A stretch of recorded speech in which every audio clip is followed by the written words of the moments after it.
Alexander Reed didn't request favors. He issued commands. His corner office, a glass and steel fortress perched 38 stories above the churning heart of Manhattan, bore witness daily to the flexing of his will. Today was no exception. The Tokyo deal is critical. You're coming with me, he stated, his gaze never leaving the luminous glow of his monitor. The words were clipped, precise like the man himself. Emma Carter hesitated in the doorway, the manila folder clutched against her chest, a paper shield against his imposing presence. I assumed Johnson would accompany you, sir. He handled the preliminary negotiations. Her voice was measured, even. Alexander finally deigned to look up, his steel-gray eyes narrowing, the faintest flicker of impatience crossing his features. Johnson lacks attention to detail, was all he said aloud, but the unspoken hung heavy in the air. Johnson doesn't anticipate my needs the way you do, doesn't know when to speak and when to remain silent, doesn't understand that I prefer my coffee black in the morning, but with a splash of cream after 2 p.m. For 5 years, Emma had been his executive assistant, 5 years of near-perfect synchronicity. She knew his schedule better than he did, could predict his decisions before he vocalized them, and maintained a professional distance that suited them both, a carefully cultivated buffer zone. The Nakamura merger could double our Asian market share, he continued, his voice betraying no emotion, the words delivered with the same cool detachment he might use to discuss the weather. I need someone who won't miss anything. Emma nodded once, her face a careful mask of efficiency, betraying none of the internal turmoil churning within. When do we leave? Tomorrow, 9 a.m. Pack for a week. If the short notice bothered her, she gave no indication. That was another thing he appreciated about Emma, her unflappability, her ability to absorb chaos and translate it into order. In an office full of people who either feared him or tried too hard to impress him, her quiet competence was a balm. I'll adjust your calendar and prepare the briefing materials, she said, already tapping notes into her tablet, her fingers flying across the screen with practiced ease. Alexander returned to his screen, the matter settled, the conversation dismissed. He didn't see the slight tremor in her fingers as she typed, didn't notice the way she took a deep, steadying breath once she turned away. The Reed Enterprises headquarters hummed with the frenetic energy of success and ambition, a symphony of ringing phones and hushed conversations. Alexander had built his technology empire from nothing, transforming a small software company into a global powerhouse through sheer force of will and a ruthless, almost preternatural strategic mind. At 42, he was exactly where he'd planned to be. At the top, untouchable, in control. Or so he thought. Emma slipped back to her desk adjacent to his office, the glass walls separating them a constant reminder of the power dynamic at play. Her space was as ordered as she was, everything in its place, a testament to her meticulous nature. Nothing personal adorned the desk, except a small potted succulent, a splash of green in the otherwise sterile environment. She began methodically reorganizing his schedule, canceling meetings, arranging for his absence, her efficiency masking the storm brewing inside. A week in Tokyo, alone with him, away from the safe, predictable boundaries of their office routine. The thought sent a shiver of apprehension down her spine. Carter. She looked up to find Alexander standing at her desk, hands in the pockets of his immaculately tailored suit, the epitome of corporate power. The files on Nakamura's subsidiary acquisitions. I need them before the end of day. They're already in your inbox. I sent them while you were in your budget meeting. A flicker of something, surprise, perhaps even a hint of appreciation, crossed his face before disappearing behind his usual mask of inscrutability. Of course you did. Their eyes met for a brief, charged moment, the silence humming with unspoken tension. Emma was the first to look away, focusing on her screen, feigning absorption in a spreadsheet. Alexander lingered a second longer than necessary, his presence a palpable weight in the small space. Have you been to Tokyo before?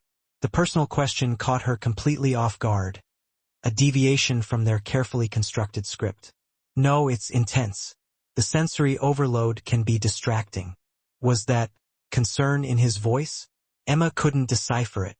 In 5 years, their conversations had never strayed beyond the strictly professional. "I'll manage, Mr. Reed." He nodded once, the gesture curt and businesslike, and returned to his office, closing the glass door behind him with a soft click that echoed in the sudden silence.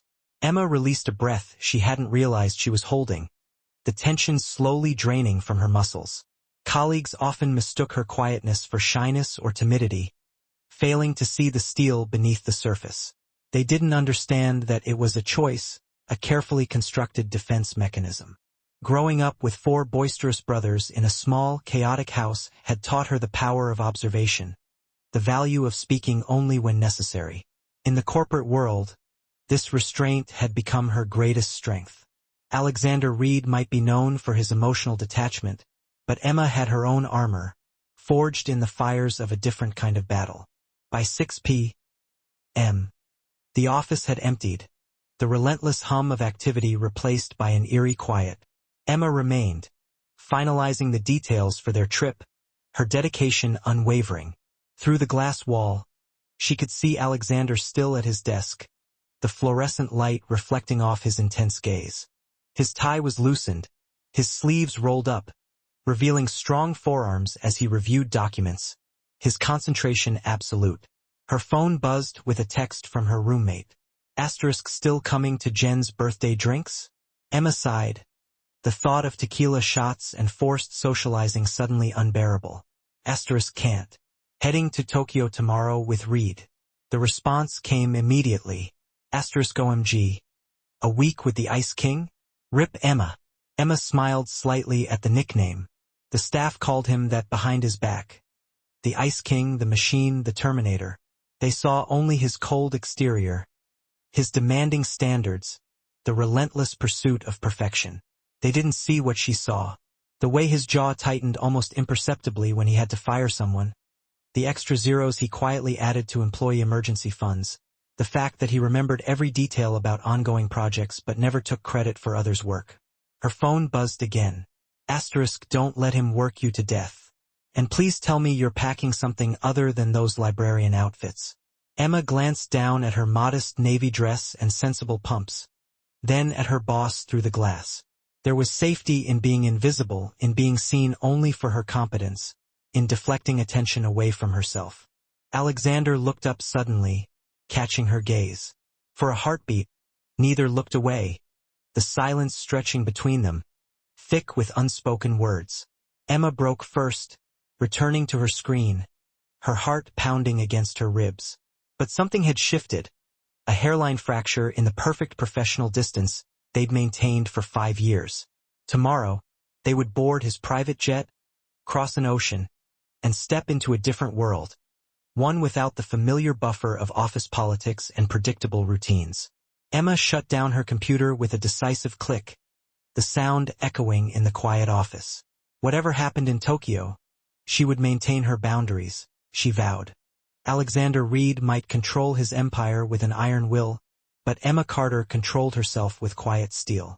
She had no idea how quickly both would begin to rust. The private jet hummed steadily over the vast expanse of the Pacific, a silver bullet slicing through the inky blackness. Emma sat across from Alexander, her laptop open, reviewing the Nakamura dossier for the 3rd time, the glow of the screen illuminating her focused expression. The cabin was luxurious, all supple leather and polished wood, but it also felt intimately enclosed, too intimate without the usual distractions of ringing phones and interrupting colleagues. The air between them felt charged with an unfamiliar tension, a silent undercurrent that made her acutely aware of his presence. Their CFO, Tanaka, will be the hardest to convince? Alexander said, breaking the silence, his voice resonating in the quiet cabin. He's old school, skeptical of Western expansion. Emma nodded, her fingers poised over the keyboard. I noticed he rejected 3 previous partnership offers. His concerns seemed to be cultural preservation rather than financial. Alexander raised an eyebrow, a flicker of surprise crossing his face. You researched his personal history. It seemed relevant. She hesitated before adding, he lost his father's company to an American buyout in the 90s. The new owners dismantled it within a year. A ghost of a smile touched Alexander's lips, a rare and fleeting expression of amusement. "This is why you're here, Carter. You see the human element I miss." The compliment, rare and unexpected, warmed her face, a blush creeping up her neck. She quickly looked down at her notes, pretending to be engrossed in the fine print. "Get some rest," he said after a moment. The command softened by a hint of something she couldn't quite define. "We have 18 hours before we land." But rest proved impossible. Even after dimming the lights and reclining her seat, Emma remained acutely aware of Alexander's presence. He'd removed his suit jacket and tie, the top buttons of his shirt undone, revealing a glimpse of collarbone in the soft cabin light. With his guard lowered by fatigue, he looked less like a CEO and more like a handsome man with all the vulnerabilities that came with the territory. She closed her eyes firmly against the traitorous thought. Hours later, they arrived at their hotel, a gleaming tower of steel and glass that pierced the Tokyo skyline, a testament to modern ambition in the heart of an ancient city. The lobby was a cathedral of minimalist luxury, all polished surfaces, hushed efficiency, and the subtle scent of exotic orchids. "Mr. Reed, Miss Carter, welcome." The manager greeted them with a deep, respectful bow, his English impeccable. "We've prepared your adjoining suites as requested." Emma's stomach tightened, a knot forming in the pit of her stomach. Adjoining suites. She hadn't been consulted on the arrangements. This felt like a significant breach of protocol, a subtle shifting of boundaries. The elevator whisked them silently to the top floor, the panoramic views of the city unfolding like a glittering tapestry. Their suites mirrored each other, spacious rooms with floor-to-ceiling windows offering breathtaking vistas of the sprawling metropolis. A connecting door joined them, currently closed, but present like a question mark, a silent invitation to cross the line. "We should prepare for tomorrow's preliminary meeting," Alexander said as the bellhop departed, his voice neutral, giving nothing away. "Meet me here in an hour." Emma nodded and retreated to her room, the silence amplifying the frantic beat of her heart. She showered quickly, trying to wash away the 20 hours of travel, the lingering scent of jet fuel and stale air. Her reflection in the mirror looked pale and tired, the shadows under her eyes more pronounced. She twisted her damp hair into its usual neat bun, applied minimal makeup, and changed into fresh clothes. A simple black skirt and cream blouse, professional and forgettable, designed to fade into the background. An hour later, they sat surrounded by papers in Alexander's suite, takeout containers pushed aside, the remnants of a quick and unsatisfying meal. The Tokyo skyline glittered beyond the windows, a galaxy of lights against the velvet night sky. "Their tech division is undervalued," Alexander said, circling figures on a report with a decisive pen stroke. "If we—" He stopped mid-sentence and squinted at the page, his brow furrowed in concentration. Emma reached into her bag and wordlessly handed him a pair of reading glasses, a small, rectangular case. He stared at them, his expression unreadable. "How did you know?" "You've been holding documents at arm's length for months. I ordered these based on your last eye exam." Alexander took the glasses, a strange expression crossing his face, a mixture of surprise and something akin to gratitude. "You notice everything, don't you?" "It's my job," she replied simply, her voice devoid of emotion. "Is that all it is? A job?" The question hung between them, heavier than it should have been, fraught with unspoken meaning. Before she could answer, he continued, "I grew up with nothing, you know. South Side Chicago, single mother working 3 jobs. People think I'm obsessed with control because of ambition. It's not that. It's survival." He put on the glasses and returned to the report, his voice flat, betraying none of the vulnerability he'd just revealed. The personal revelation stunned her. In 5 years, he'd never spoken of his past, never offered even a glimpse behind the carefully constructed facade.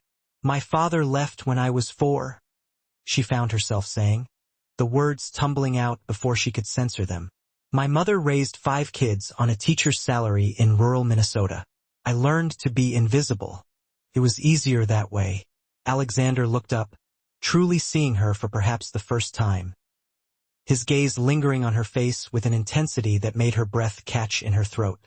"You're not invisible, Emma. You never have been. Not to me." It was the first time he'd used her first name, the sound of it in his deep voice sending a shiver down her spine. "We should focus on the meeting," she said, retreating to safer ground, clinging to the familiar comfort of professionalism. They worked until 2 a.m., the easy rhythm of their professional partnership gradually returning as Emma gathered her notes to leave, the tension momentarily diffused. Alexander stood to help her, their hands brushing as he passed her a folder, just a momentary touch, skin against skin, but it sent an electric current through her body, a jolt of awareness that shattered the carefully constructed illusion of neutrality. They both froze, the contact lingering a second too long, the silence humming with unspoken desire. Emma pulled away first, her cheeks flushed, her composure faltering. "Good night, Mr. Reed." "Alexander," he corrected softly, his eyes locking with hers, the air thick with unspoken longing. "When it's just us, call me Alexander." She nodded, unable to meet his gaze, and hurried to her suite. The image of his intense gaze burned into her memory. The connecting door between their rooms seemed to pulse with possibility as she locked her side, the heavy bolt sliding into place with a resounding click. In bed, sleep eluded her, her mind racing with conflicting emotions. She could hear him moving in the next room, the sound of water running, footsteps on the carpet, the soft thud of what might have been a book closing. A thin wall and a locked door separated them, but something fundamental had shifted. The careful distance they'd maintained for years was eroding, revealing dangerous new territory beneath, a landscape of unspoken desires and forbidden possibilities. Emma stared at the ceiling, remembering the warmth of his hand against hers, the way he'd said her name, the raw vulnerability in his eyes. Tomorrow she would rebuild her professional walls, reinforce her defenses. But she allowed herself to wonder, just for a moment, what might happen if she didn't. Emma woke before sunrise, sleep having come in fitful bursts, her body wired with nervous energy. The digital clock read 5:17 a.m. Their first meeting wasn't until 10 o'clock, but her mind was already racing through the day's agenda, anticipating potential challenges, strategizing solutions. The hotel brochure on her nightstand mentioned a rooftop infinity pool, a shimmering oasis against the backdrop of the bustling city. Empty at this hour, it promised solitude, exactly what she needed to clear her head, to regain her composure before facing the day. She changed into the one-piece black swimsuit she'd packed as an afterthought, a practical garment designed for function rather than fashion. Covering it with a hotel robe, her hair, freed from its usual tight bun, fell past her shoulders in soft waves, framing her face in a way that felt unfamiliar, almost rebellious. Without her glasses, her face looked different, softer, younger, less guarded. The elevator opened directly onto the rooftop level, the doors sliding open with a soft whoosh. Emma stepped out into the cool morning air and caught her breath, the sight before her taking her by surprise. The pool stretched before her, its edge seeming to merge seamlessly with the Tokyo skyline, creating an illusion of infinity. Dawn was just breaking, painting the eastern sky in watercolor strokes of pink and gold, the colors reflected in the still surface of the water. She slipped off her robe and entered the pool, the water heated to perfect warmth, enveloping her in a soothing embrace. For the first time since leaving New York, she felt herself relax, the tension slowly melting away from her muscles. Here, surrounded by the breathtaking beauty of the rising sun, she wasn't Alexander Reed's efficient and unflappable assistant. She was just Emma, floating in water that reflected the awakening sky, anonymous and free, if only for a fleeting moment. Alexander had always been an early riser, a habit ingrained by years of discipline. His body was trained to need little sleep, his mind constantly churning, analyzing, strategizing. He'd gone for a run through the quiet Tokyo streets, pushing himself harder than usual, trying to outpace the thoughts that had kept him awake most of the night. Thoughts of Emma, the way she'd looked in the soft light of his suite, The quiet strength behind her composed exterior, the brief, electric touch of her hand that had sent an unexpected jolt through his system. He couldn't shake the memory of her vulnerability, the glimpses he'd caught of the woman beneath the carefully constructed facade. He took the elevator to the rooftop, intending to cool down before showering, seeking the solitude and tranquility he usually found in the early morning hours. The doors opened and he stepped out, then stopped abruptly, his breath catching in his throat. Emma was in the pool, floating on her back, eyes closed, her expression serene. Her dark hair spread around her like ink in water, a stark contrast to the pale skin of her shoulders and back. The rising sun gilded her skin, transforming her from the efficient assistant who lived in his peripheral vision to a woman of startling beauty, a vision that stole his breath away. Alexander couldn't move, couldn't breathe, couldn't tear his eyes away from the captivating sight. Something fundamental shifted inside him, a tectonic plate moving beneath the careful structure of his life, threatening to destabilize everything he thought he knew about himself. Emma sensed his presence, a prickling awareness at the back of her neck, and opened her eyes. Seeing him standing at the edge of the pool, his expression unreadable, she quickly righted herself in the water, one hand instinctively rising to her bare shoulder, a gesture of self-consciousness and vulnerability. "Mr. Reed, I didn't expect anyone else to be up here," she stammered, her voice slightly breathless, the carefully constructed composure momentarily shattered. "Alexander," he reminded her, his voice rougher than he intended, the sound echoing in the quiet morning air. "I was running." She nodded, treading water, suddenly acutely aware of her exposed skin and wet hair, stripped of her usual armor of modest clothing and perfect professionalism. She felt exposed, vulnerable, her carefully guarded emotions threatening to surface. "The view is incredible," she said, gesturing toward the cityscape to fill the awkward silence, her voice trembling slightly. Alexander approached the edge of the pool, his running clothes dark with sweat, his gaze fixed on her face. "Tokyo has always been my favorite city. Everything works with precision here," she finished, her voice barely a whisper. "Is that what you value most? Precision?" The question slipped out before she could stop it, a challenge, a test. His eyes met hers, intense and unreadable, the silence stretching between them, thick with unspoken emotions. "I used to think so," he said finally, his voice low and husky. The weight of unsaid words hung between them, a heavy burden that threatened to crush them both. Emma swam to the pool's edge, stopping a few feet from where he stood, her heart pounding against her ribs. "The meeting with Nakamura is in 4 hours, she said, retreating to the safety of work, clinging to the familiar comfort of the professional. "I've prepared a cultural briefing on each executive."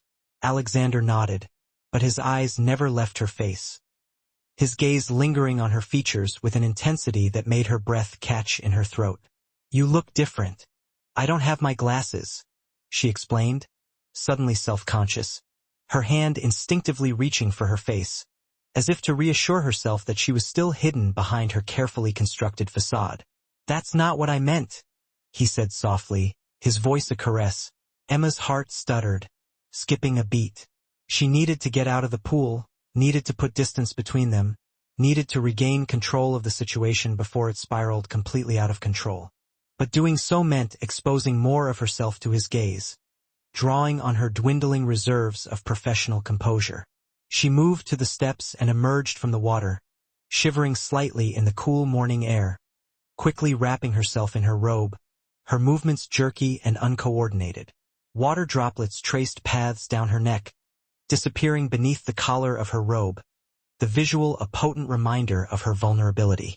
Alexander tracked their movement, his gaze unwavering, then caught himself and looked away, a flicker of something akin to shame crossing his face. "I should prepare for the meeting," Emma said, gathering her things, her voice barely audible. "Emma," he said, her name a soft whisper on his lips, stopping her in her tracks. "You don't have to hide behind efficiency with me." The statement hung in the air between them, dangerous and thrilling, a challenge to everything she thought she knew about their relationship. Emma clutched her robe tighter, her knuckles white, her eyes darting nervously around the rooftop. "I'm not hiding," she said softly, her voice trembling slightly. "I'm surviving just like you." She walked past him to the elevator, feeling his eyes on her back, acutely aware that something irreversible had just happened on this rooftop, with the rising sun as their only witness. The line they had drawn years ago was blurring, dissolving, and both knew there would be no going back once it disappeared completely. 3 hours later, they sat side by side in Nakamura's corporate headquarters, the air thick with the scent of polished wood and hushed reverence. Emma had transformed back into the perfect assistant, her hair secured in its usual bun, her glasses perched on her nose, dressed in a conservative navy suit that screamed professionalism. But Alexander couldn't focus on the meeting, his mind still replaying the scene on the rooftop. The image of Emma emerging from the pool, her vulnerability laid bare. He kept noticing things he'd somehow missed for 5 years, details that had always been there, but that he'd been too blind to see. The elegant line of her wrist as she took notes, the intelligence in her eyes when she listened, the way she subtly adjusted her posture to mirror each executive, an unconscious technique that put them at ease. When Tanaka, the skeptical CFO, directed a pointed question about cultural preservation to Alexander, clearly attempting to undermine the deal, Emma quietly slid a note toward him, her movements discreet and unnoticed by anyone else in the room. It contained exactly the reference he needed, a detail from her research about Tanaka's hometown and his family's history, a piece of information that demonstrated her understanding of Japanese culture and her commitment to building a long-term partnership. Alexander incorporated the information seamlessly into his response, watching Tanaka's expression shift from suspicion to interest, his demeanor softening as he realized that Alexander and Emma weren't just interested in making a quick profit. They were genuinely invested in building a mutually beneficial relationship. "Your assistant is very thorough," Nakamura commented during a break, watching Emma speak with his team across the room, her quiet confidence radiating outwards. "The best I've ever worked with," Alexander agreed, his voice firm, his gaze unwavering. Nakamura studied him with shrewd eyes, his expression unreadable. "Be careful, Reed-san. In business, we can replace many things, but trust, that is irreplaceable." Before Alexander could respond, Sasaki, Nakamura's main competitor, approached, a sneer playing on his lips. The man had been trying to derail the merger for months, spreading rumors and sowing seeds of doubt among Nakamura's executives. "Reed," Sasaki said with a thin smile, his voice dripping with sarcasm, "I didn't expect to see you here personally, though I understand the appeal of hands-on management." His eyes flicked to Emma, then back to Alexander, his meaning clear. Alexander stiffened, his jaw tightening. "Miss Carter is my executive assistant. Her expertise is invaluable to these negotiations." Sasaki's smile didn't reach his eyes, his gaze hardening. "Of course. Though I should warn you, Reed, your assistant is a liability. People talk, Reed, and they're already talking about why you really brought her to Tokyo." Alexander stepped closer, his voice dropping to a dangerous whisper, his eyes blazing with anger. "If you ever speak about Miss Carter in that manner again, you'll find yourself permanently excluded from any business I touch in Asia. Am I clear?" Sasaki's smile faltered, replaced by a flicker of apprehension. He knew Alexander wasn't making an empty threat. Across the room, Emma watched the exchange, unable to hear the words, but reading the tension in Alexander's shoulders, the rigid set of his jaw. When their eyes met, something passed between them, a silent current of understanding, a shared sense of protectiveness. For the rest of the meeting, Alexander maintained perfect professional focus, his demeanor impeccable, his arguments persuasive. But beneath the table, his hand occasionally brushed against Emma's when reaching for documents, each touch deliberate, each contact a silent acknowledgement of the change that had begun on the rooftop pool. Neither spoke of it, neither had to. The line they had drawn years ago was blurring, dissolving, and both knew there would be no going back once it disappeared completely. The traditional Japanese restaurant was intimate, a maze of private rooms separated by rice paper screens, low tables and cushions instead of chairs, creating an atmosphere of hushed elegance. Emma sat across from Alexander, painfully aware of how different this dinner felt from their usual business meals, the tension simmering beneath the surface of polite conversation. Nakamura and his team had insisted on hosting them after the day's surprisingly productive negotiations, a gesture of goodwill that hinted at a successful outcome. Emma had saved the meeting twice, once by quietly correcting a translation error that would have cost Reed Enterprises millions, and again by remembering a detail about Tanaka's hometown that had transformed his frosty demeanor into cautious warmth. "Kanpai?" Nakamura raised his sake cup, the warm rice wine sloshing gently in the delicate porcelain. Everyone echoed the toast, raising their cups in unison. Emma sipped the warm sake, feeling it burn pleasantly down her throat, the alcohol loosening her inhibitions. Across the table, Alexander watched her over the rim of his cup, his eyes reflecting the soft lantern light, his gaze intense and unwavering. The dinner progressed through multiple courses of exquisite food, each dish a work of art, meticulously prepared and presented. Emma surprised herself by speaking up when the conversation turned to technology integration, offering an insightful observation about user experience that made Nakamura nod appreciatively.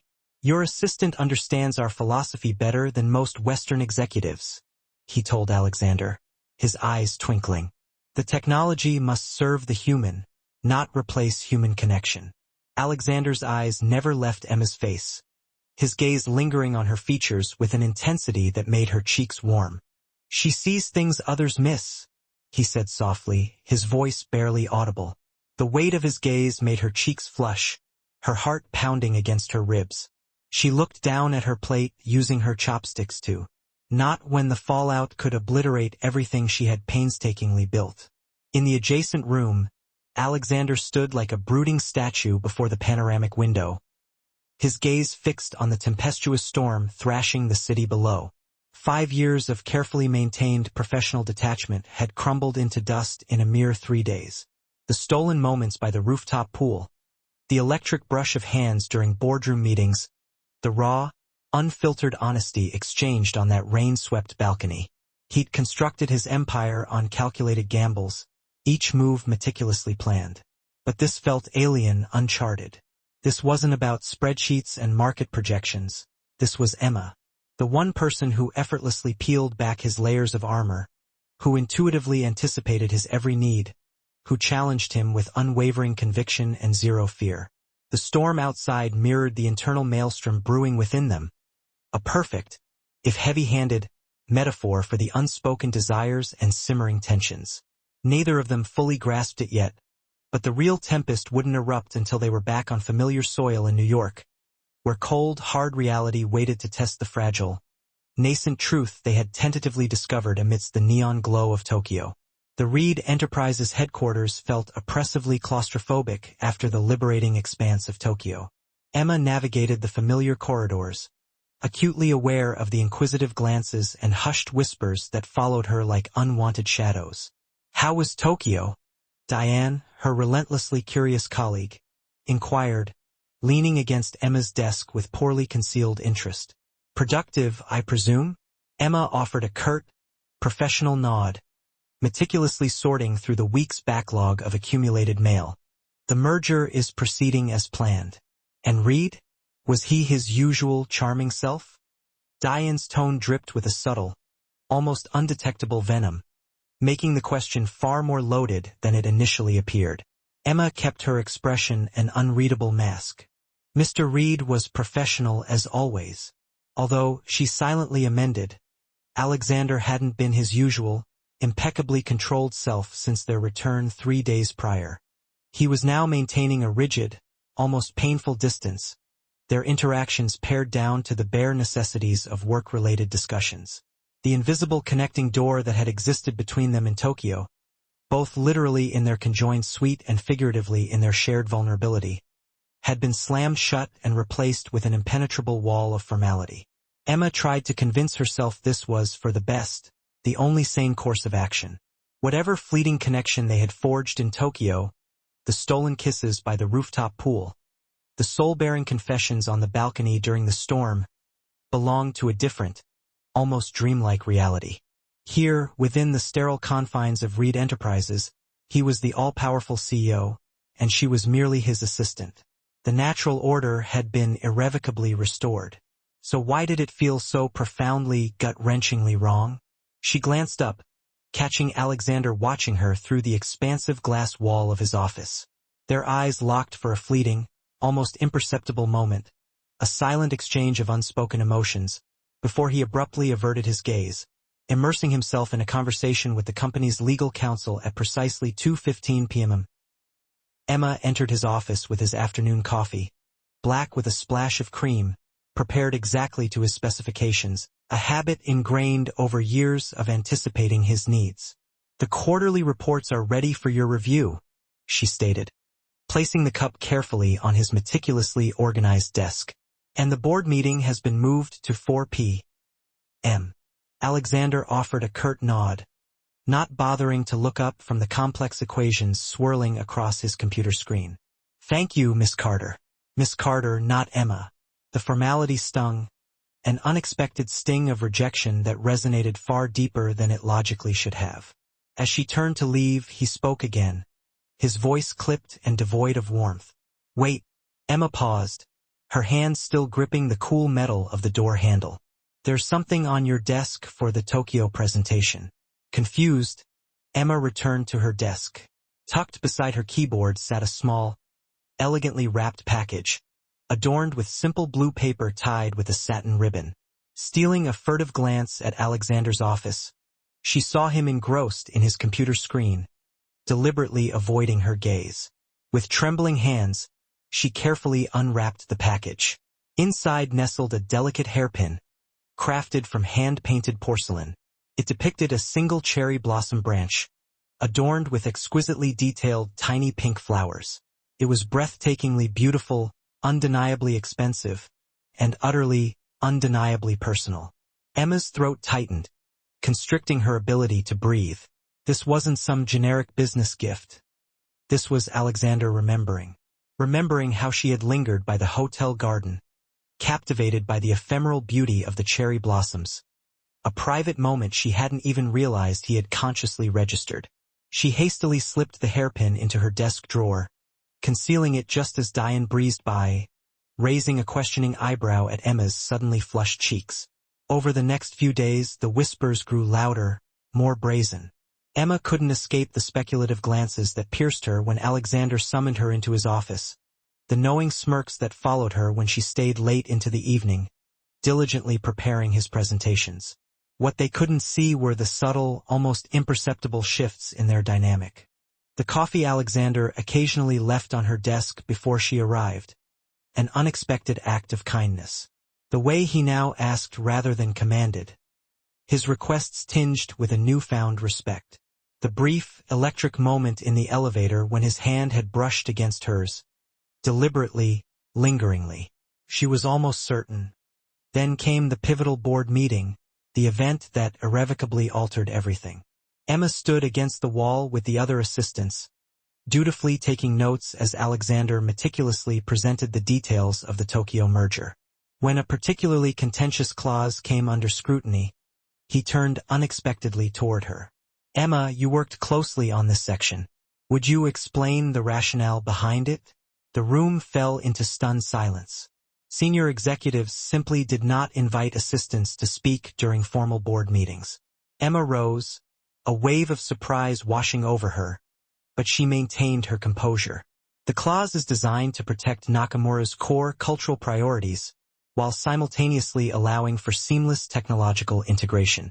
It represents a delicate compromise that effectively satisfies both parties' most critical concerns." She continued her explanation, acutely aware of Alexander's subtle nod of approval and the palpable surprise etched on the board members' faces. When she finished, a moment of impressed silence hung in the air before the discussion cautiously resumed. After the meeting adjourned, Emma sought refuge in the break room, craving a moment of solitude to collect her thoughts. As she rounded the corner, she inadvertently overheard two executives engaged in a hushed conversation. "Reed's getting sloppy," one of them commented, his voice laced with condescension. "Bringing his assistant to Tokyo, showcasing her in board meetings. It's all becoming rather obvious. She's smart enough, I'll give her that, the other replied, his tone equally dismissive. But she's just another assistant he'll discard once he's inevitably bored. Remember Jessica from Legal? Same tired story, different year. Emma froze, the blood draining from her face, her stomach plummeting to her toes. Jessica had been abruptly transferred to a distant subsidiary, banished after whispers of an affair with Alexander had permeated the office. She had eventually left the company altogether, her career tarnished by the unfounded rumors. At least this one's prettier than the last, the first man snickered. Though you'd never know it under those deliberately boring clothes. Emma silently backed away, her cheeks burning with humiliation, tears stinging her eyes. Was that truly what everyone thought?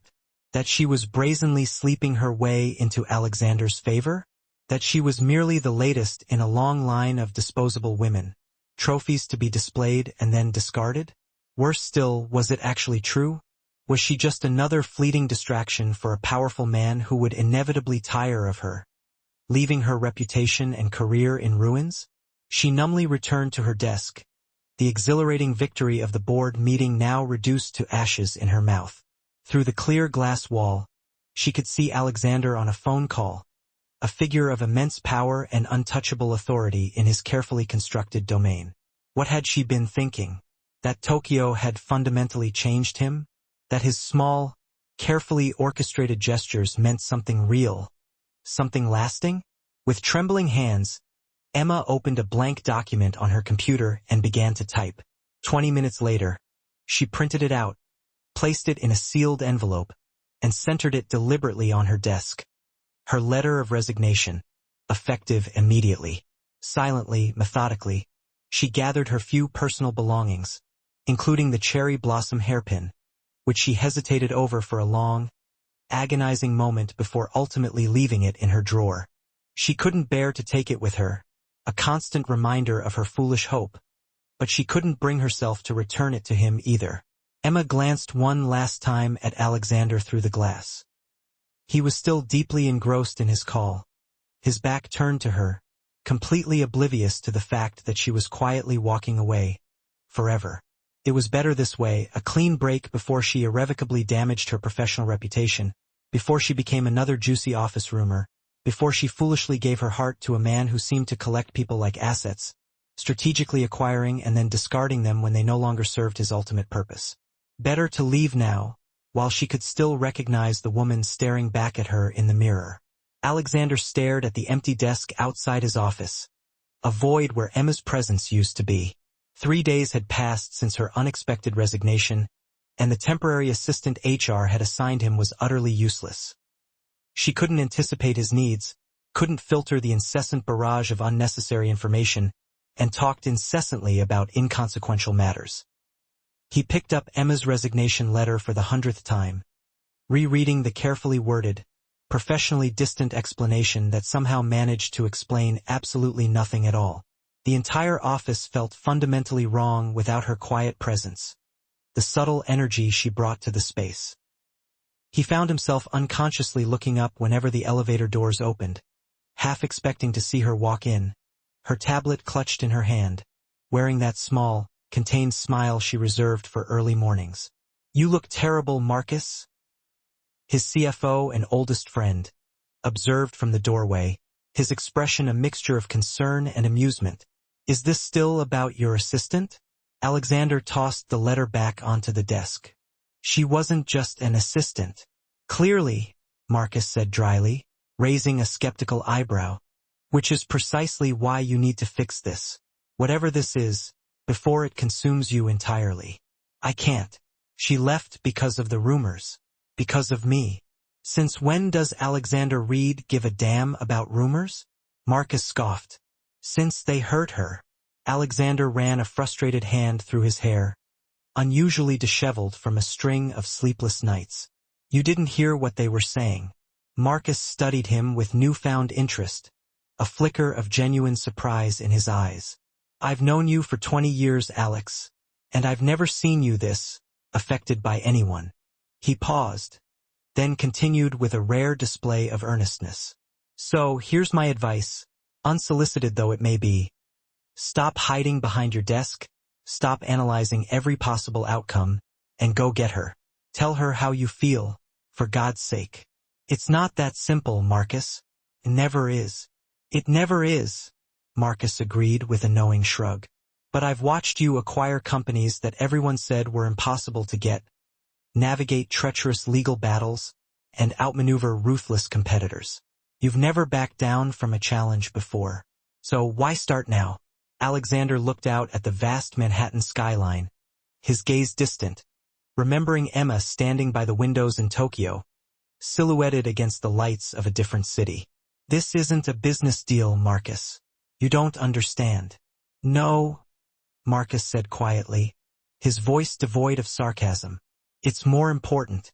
That evening, Alexander typed out a terse text message and sent it to the phone number he had never used for anything personal before. *1 hour. The Blue Garden Restaurant. No business. Just truth, please. He waited in the small, elegant restaurant, having meticulously reserved a private corner table. Every time the door opened, his heart inexplicably jumped, a foreign and profoundly uncomfortable sensation for a man who prided himself on complete emotional control. After 45 agonizing minutes, he had all but given up hope. Then the door opened one final time and Emma stood there. She wore a simple blue dress he had never seen before, its elegance understated yet undeniably striking.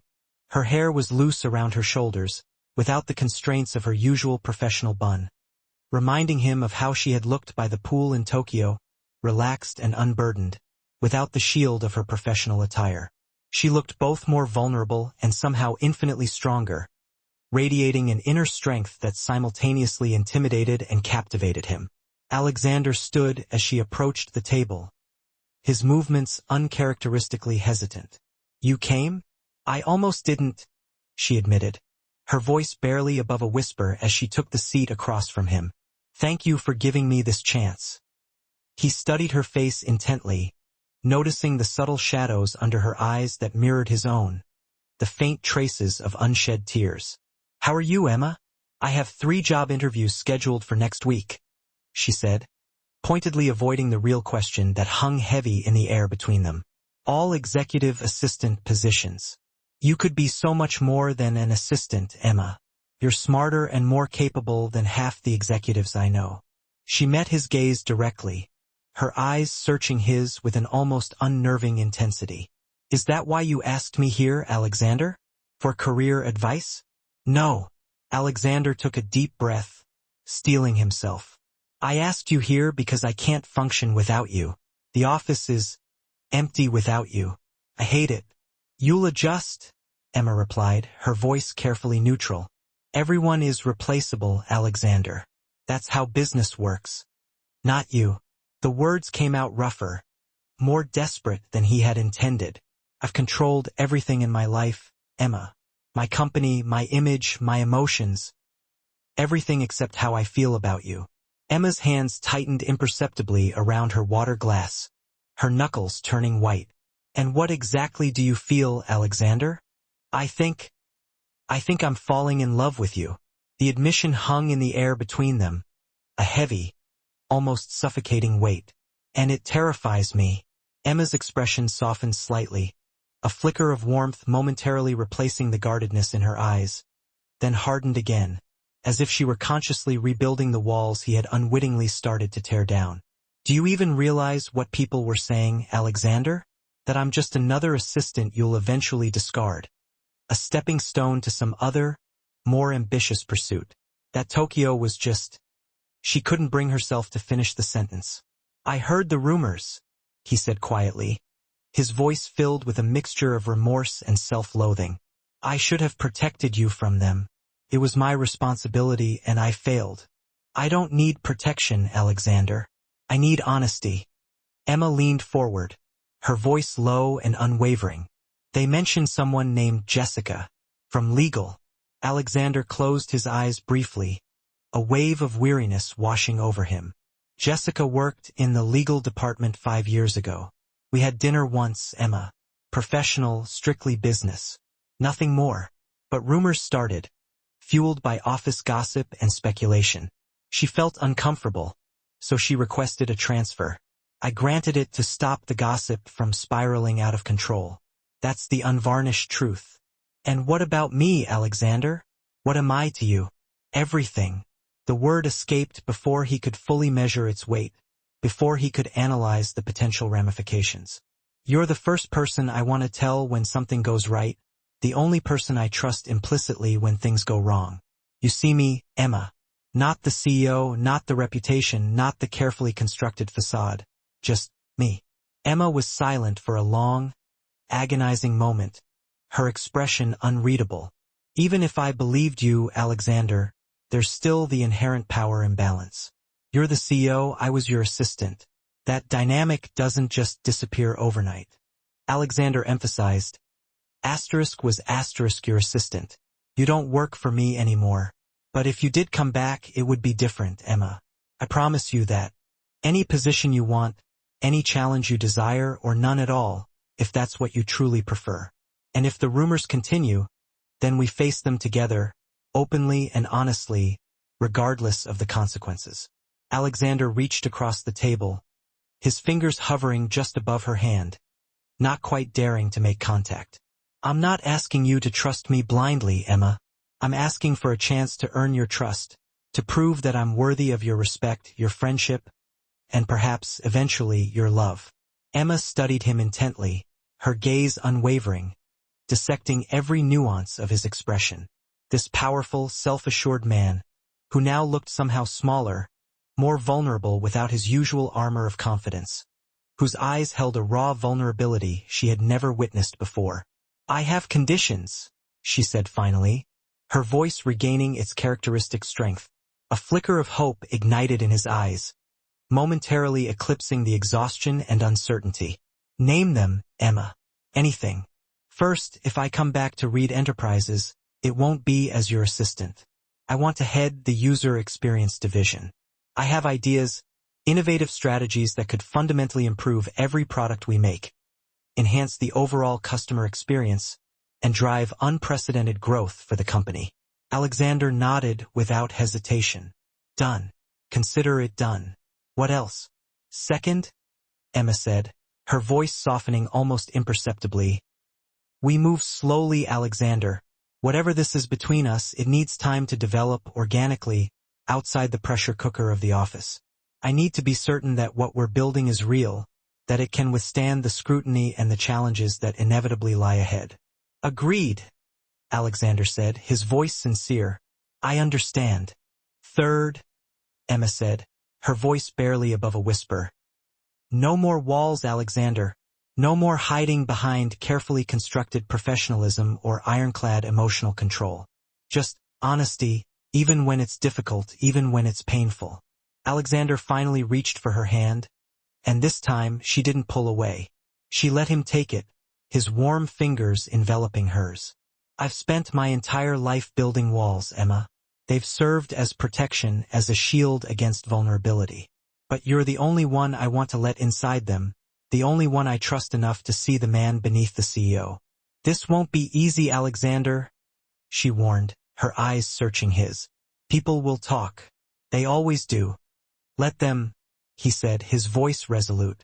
For the first time since she had known him, Alexander smiled, a genuine, unforced smile that transformed his face, erasing the years of calculated composure and revealing a glimpse of the man he kept hidden beneath.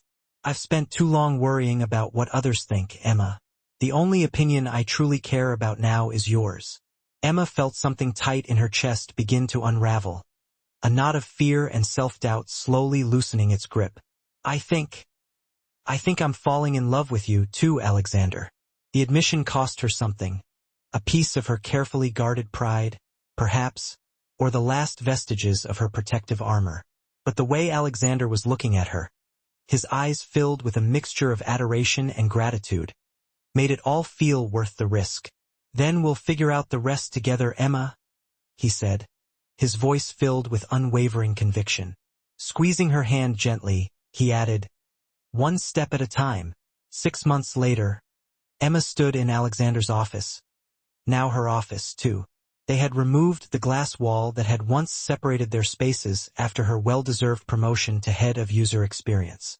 The Tokyo merger had been officially finalized that morning, a monumental achievement that solidified Reed Enterprises' position as a global leader, and the board had unanimously approved her groundbreaking user experience initiatives, recognizing their potential to revolutionize the company's product development and customer engagement strategies.